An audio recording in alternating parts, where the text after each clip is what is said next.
तो स्टूडेंट्स, आज हम पढ़ रहे हैं ड्राइंग क्लास 12 की ड्राइंग सब्जेक्ट। उसमें सबसे पहले तो हम ये देख लें कि कौन कौन सा सब्जेक्ट जो है इसमें चैप्टर्स जो हैं वो कट गए हैं। तो जो चैप्टर्स कट गए हैं उसमें तो है, एक तो है दक्षिणी चित्र शैली, इसके अंदर ये सब कट गया है। फिर आप आगे आ जाओ तो यहाँ पे एक चैप्टर है कंपनी शैली। तो अगर आपको याद हो तो आपने जिन बच्चों ने परीक्षाएं दे रखी हैं उनको पता होगा इसके बारे में। आपको भी जैसे आप चैप्टर पढ़ते रहोगे धीरे धीरे आपको भी सब याद हो जाएंगे, जो कि सबसे जब लास्ट ईयर इसको माना जाता था कि बहुत इंपॉर्टेंट चैप्टर है, क्योंकि 2 क्वेश्चन इसमें से आते ही आते थे। और उसके बाद एक है राजस्थान की आधुनिक कला। इसमें इन लोगों के ऊपर एक टिप्पणी आती थी भूर सिंह शेखावत पर, रत्नाकर विनायक पर। ये कट गया है चैप्टर। तो इसमें आपको अब देखिए, इसमें ये जो चैप्टर था पुनरुत्थान कला का, ये 3 नंबर का आता था, अब 4 नंबर का हो गया है। ऐसे ही आधुनिक कला और कलाकार 2 नंबर का आता था, जो कि 4 नंबर में आएगा।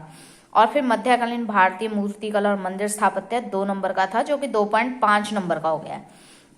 ऐसे ही अगर मुगल चित्रकला शैली है 2.5 की, 3 की है। और पहाड़ी चित्र शैली जो है, पहाड़ी चित्र शैली, पहाड़ों की शैली, ये 2 से 3 नंबर की हो गई है। और इस बुक के अंदर आप ज्यादा कुछ नहीं है, शैलियां हैं और कलाएं हैं। राजस्थान की मूर्तिकला और मंदिर स्थापत्य 1.5 की जगह 2.5 का हो गया है। और आपका जो आधुनिक भारतीय मूर्तिकला है ये 2.5 का हो गया है। और ये जो चैप्टर है राजस्थान की आधुनिक मूर्तिकला, ये भी कट गया है।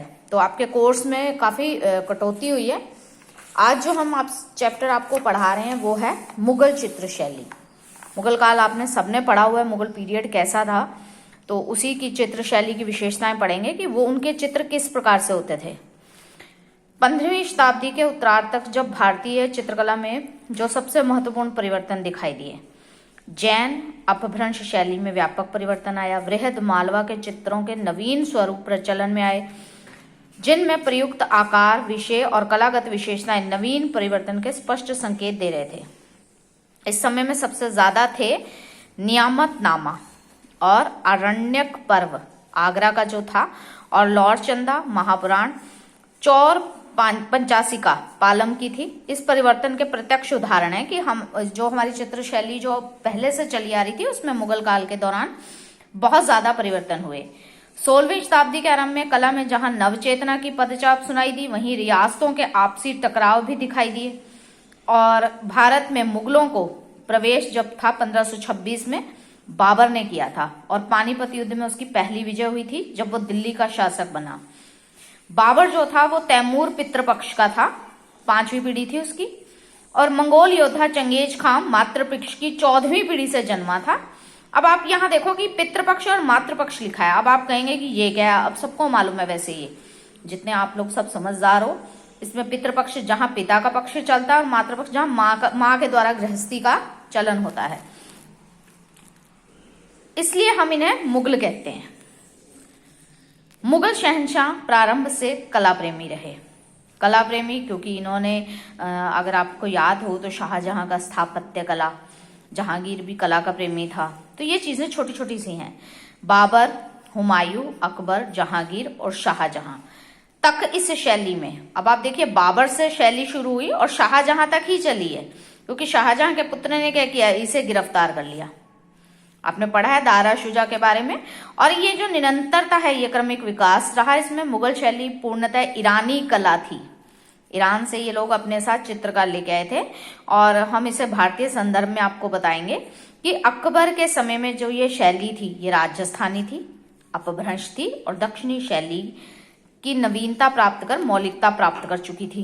अब ये कहा जाता है कि इस समय में क्या हुआ कि ईरानी और राजस्थानी ये दोनों शैलियां जो थीं, ये इनके जन्मदाता जो थे वो मुगल माने जाते हैं, अर्थात इन दोनों को जन्म देने वाले मुगल थे। जहांगीर के समय में पूर्णता भारतीय हो गई।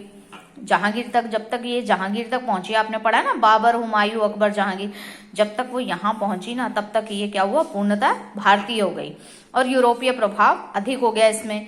और राय कृष्ण दास के मतानुसार भारत में मुगल शैली का जन्म बाबर के आगमन से पहले हुआ था, क्योंकि बाद में शाहजहां तक के मुगल शासकों के काल में इसका विकास ही हुआ।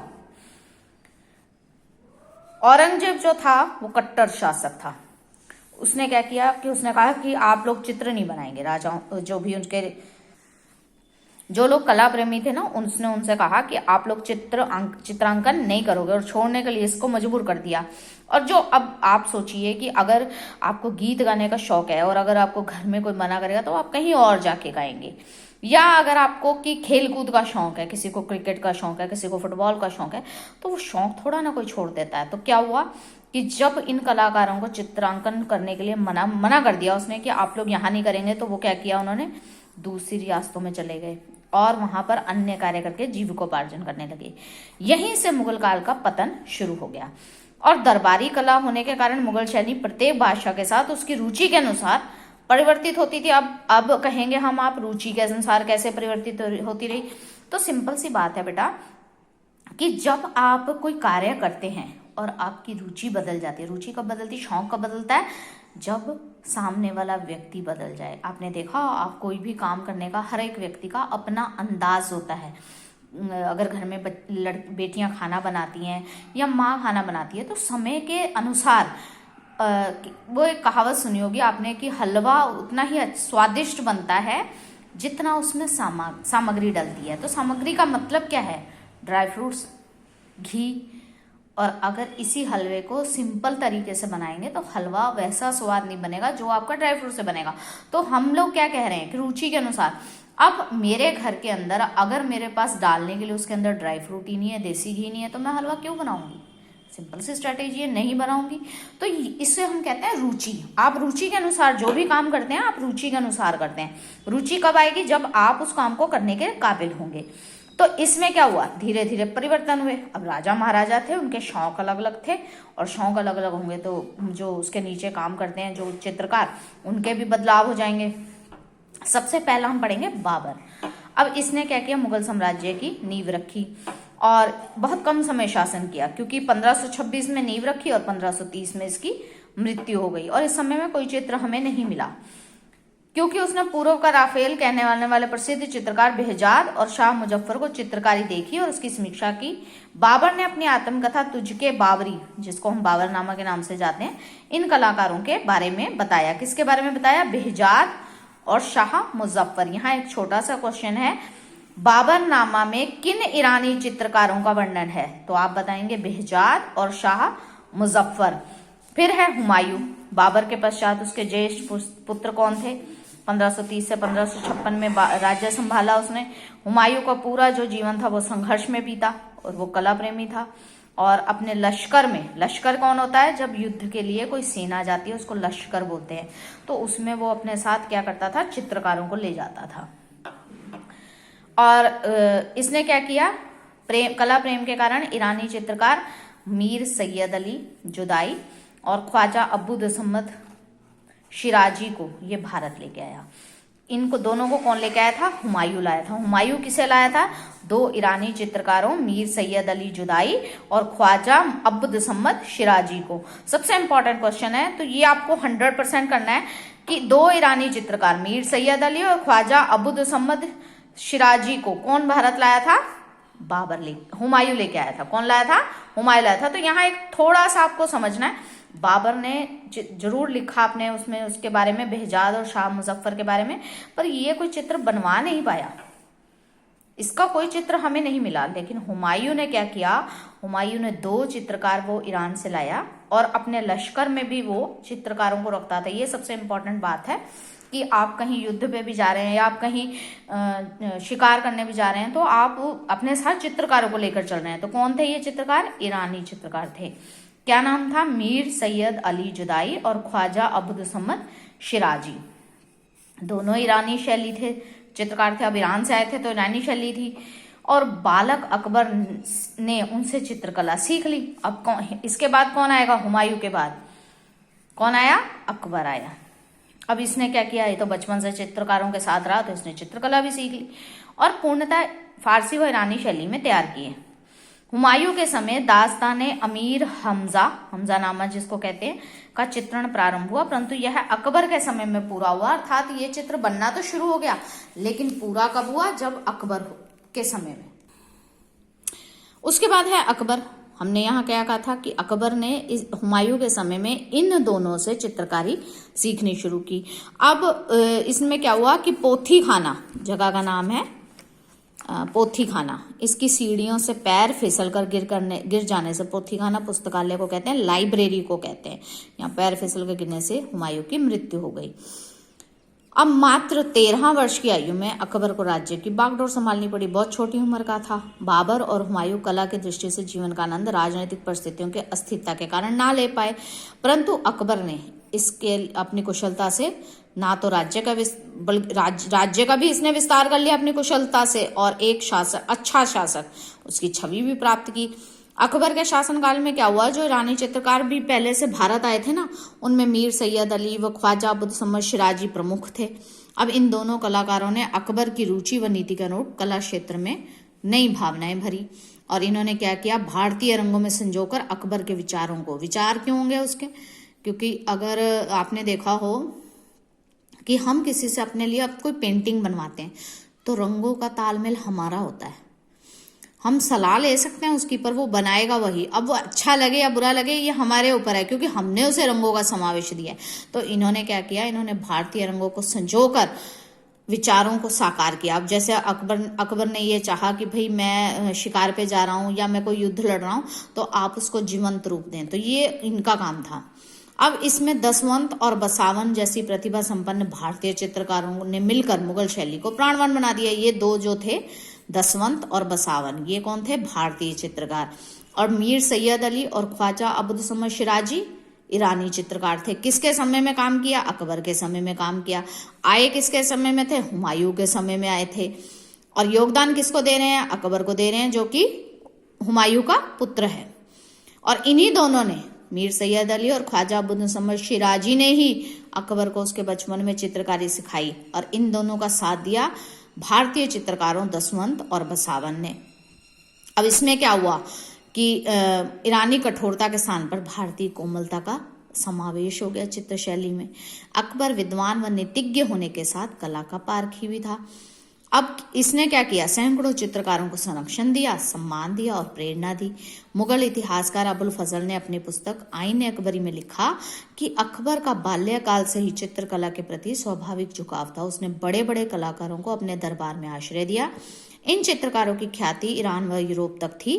भारतीय चित्रकला को व्यापक रूप से देखकर भारतीय संस्कृति व सभ्यता के अनुरूप ईरानी शैली में उसने ऐसे चित्रों का निर्माण करवाया जो समन्वय पूर्वक थे। और अकबर ने जो किया, भारतीय कला, धर्म और संस्कृति इनको नजदीक से देखकर मुगल चित्रकारों को चित्रित करने के लिए प्रेरित किया। अब इसने क्या किया, संस्कृति से रिलेटेड भी बनवाए।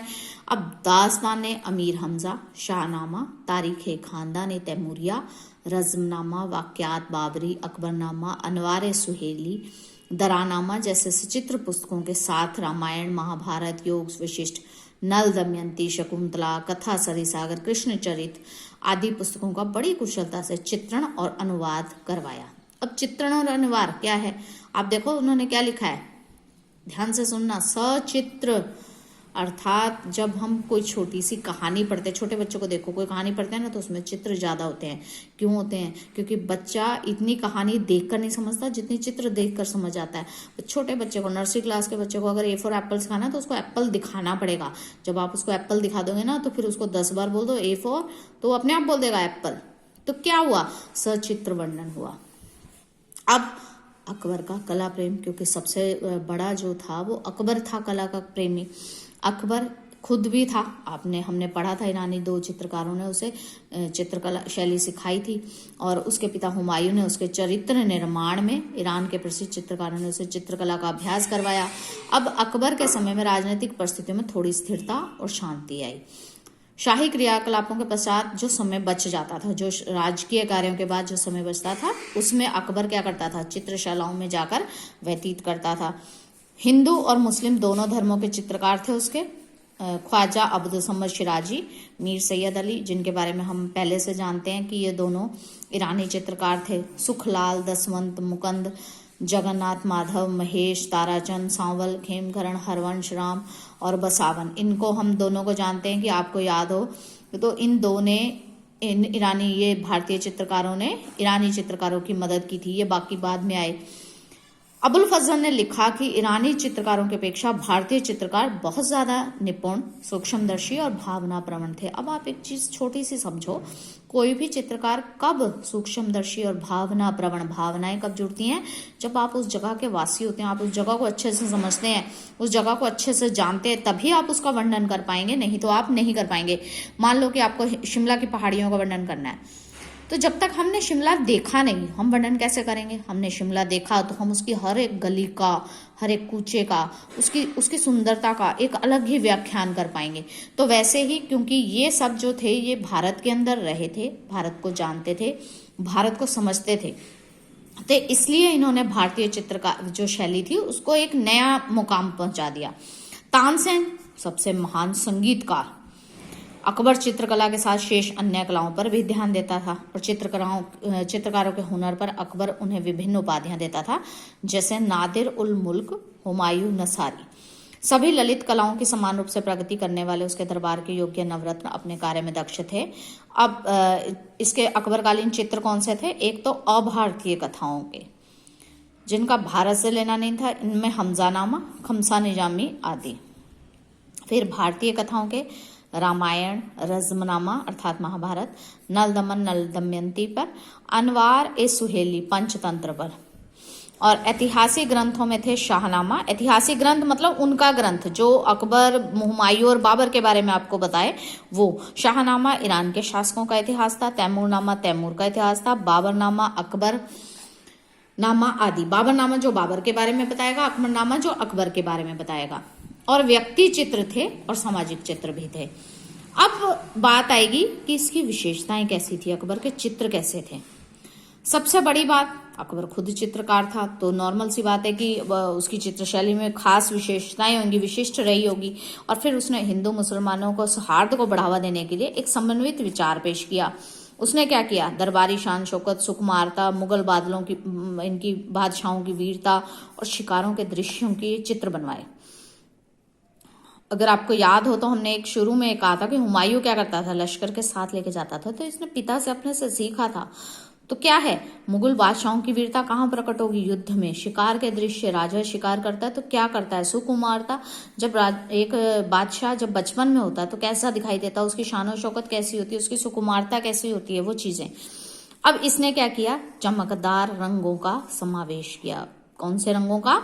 चमकदार रंगों का। आपके क्वेश्चन आ जाते हैं आधुनिक चित्रशैली की विशेषताएं, तो सबसे पहला विशिष्ट शैली पहचान बनी क्योंकि हिंदू मुसलमानों का सौहार्द था।